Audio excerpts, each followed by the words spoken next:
My name's Pete Smith. I work for Talis eSecurity. I work out of Reading in the UK, and I'm one of the senior sales engineers. Traditionally, it's been the finance sector, because banks are holding credit card details and so on and so forth. So they've usually been the leaders in the technologies adopted to make sure that credit card information is secure.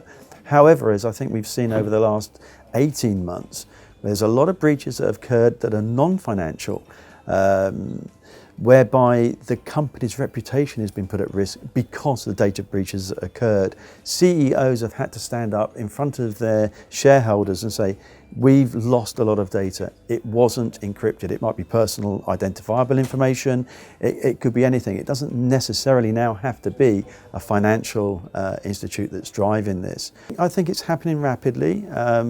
One of the mandates for GDPR is a data security officer needs to be appointed.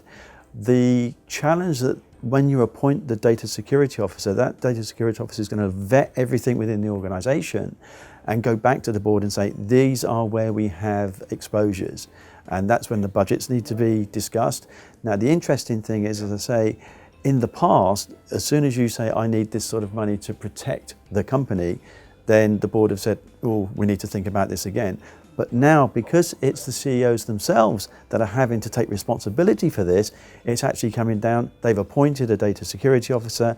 They're listening to what's being said and saying, okay, we need to take this seriously and start deploying these mandated procedures to ensure that we're secure.